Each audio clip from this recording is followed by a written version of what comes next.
I still remember the exact moment my world shattered. The fluorescent lights in that sterile Tokyo conference room buzzed like angry hornets as my boss, Mr. Harlan, leaned across the polished table, his face twisted in cold contempt. "You're done here," he said flatly. "Find your own way home, loser." Just like that. 8 years of loyalty, late nights, sacrificed weekends, and 2 relocations abroad, gone in a single sentence. No severance, no plane ticket, no explanation beyond some vague accusation of underperformance that we both knew was a lie. I was 34, alone in Japan with a work visa that would expire in weeks, $300 in my bank account, and a suitcase back at the company apartment that I'd be locked out of by morning. If you're watching this right now, feeling stuck, betrayed, or like life just kicked you when you were already down, stay with me. This isn't just my story. It's proof that rock bottom can become the foundation for something unbreakable. If this resonates even a little, do me a favor and hit that like button right now. It helps more than you know. And if you want more raw, real stories of comeback and resilience, subscribe and turn on notifications. You don't want to miss what's coming. Let me take you back. My name is Alex Rivera. I grew up in a small town in Ohio where dreams were supposed to stay small. But I wanted more. After college, I poured everything into a tech logistics company that promised global opportunities. They sent me first to Singapore, then to Tokyo. I learned the language, made friends, or so I thought, and believed I was building a life of purpose. My wife, Sarah, had stayed behind in the States initially, planning to join me once things stabilized. We talked every night about the future, kids, a house with a garden, finally breathing easy. Then the company hit financial trouble. Rumors swirled. I worked harder, stayed later, took on projects no one else wanted. The night before the firing, I'd closed a deal that saved them millions. I went to bed proud. I woke up unemployed in a foreign land. The first night was pure survival. I dragged my suitcase through rainy Shinjuku streets, heart hammering, searching for the cheapest capsule hotel I could find. My phone bill was about to hit, and international roaming fees were a luxury I could no longer afford. I called Sarah from a konbini, voice cracking as I told her what happened. The silence on the other end crushed me. "We'll figure it out," she whispered, but I heard the fear. 2 days later, she confessed the truth she'd been holding. She'd been seeing someone else for months.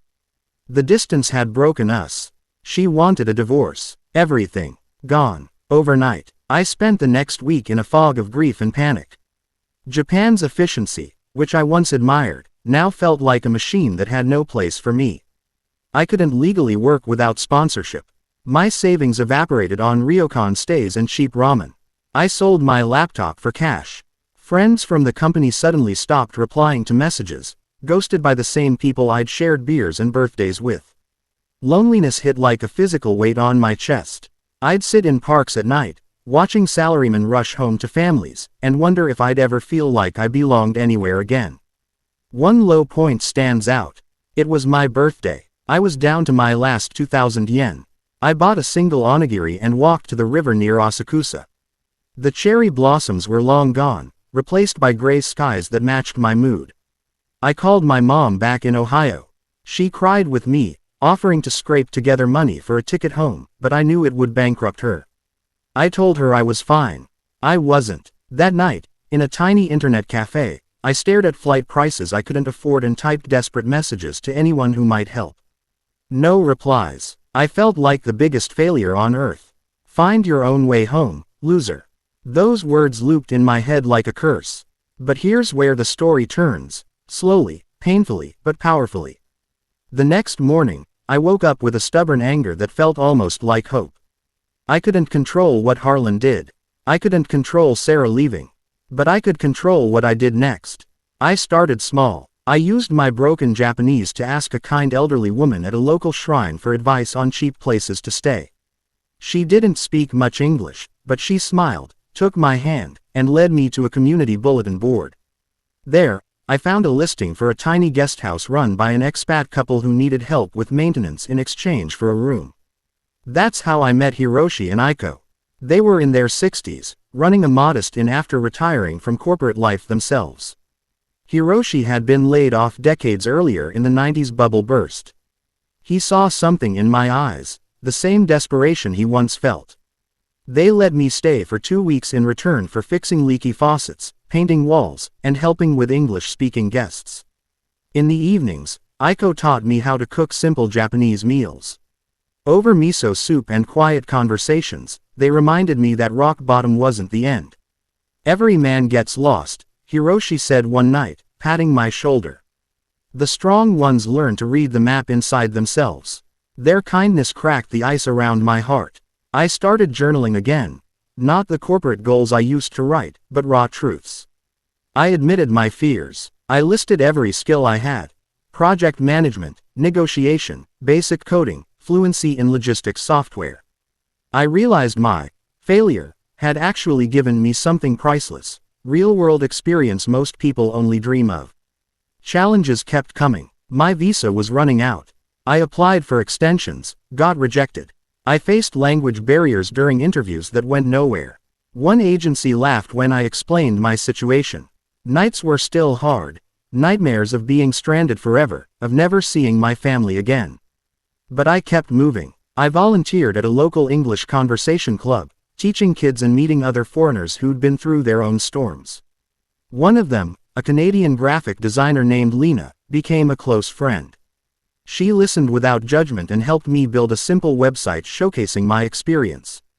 Then came the breakthrough. Through the network I was slowly rebuilding, I connected with a small startup in Singapore that needed someone with my exact background in supply chain optimization. They didn't care about the firing, they cared about results. The interview was over video from the guest house. I was honest about what happened. I got screwed, I told them, but I didn't quit on myself. They offered me a contract. Not glamorous pay, but enough to get a ticket and start over. Leaving Japan was bittersweet. I hugged Hiroshi and Aiko goodbye, promising to visit. On the flight, I stared out the window at the clouds and felt something I hadn't in months: pride. Not in the job, but in the man I was becoming. Back in the States, things weren't magically perfect. Sarah and I finalized the divorce. It hurt, but I chose forgiveness, for her and for myself. I took the Singapore job remotely at first, then moved there 6 months later. I rebuilt slowly. I started a small blog about career resilience and expat life. It grew. People reached out, sharing their own firing stories, visa nightmares, heartbreak. I realized my pain had purpose. Today, I run my own consulting firm helping professionals navigate international careers and unexpected setbacks. I'm remarried to a wonderful woman who understands the value of resilience. We have a little girl who lights up every room. And every time life throws a curveball, I hear those words again, not as a curse, but as a challenge: find your own way home. To you watching this, if you've been fired, betrayed, abandoned, or left feeling worthless, know this. The world may call you a loser in your darkest moment, but that moment doesn't define you. Your response does. Cry, rage, grieve, then stand up. Take the smallest step. Ask for help. Learn the map inside your own heart. Home isn't always a place. It's the version of yourself you fight to become. Thank you for staying with me through this story. If it moved you, if it gave you even a spark of hope, please smash that like button and share it with someone who needs to hear it today. Subscribe for more honest stories of struggle and triumph. We're building a community of people who refuse to stay down. Drop a comment. What's the hardest setback you've faced, and how did you start finding your way home? I read every single one. You've got this. Now go find your own way home. I'll see you in the next video.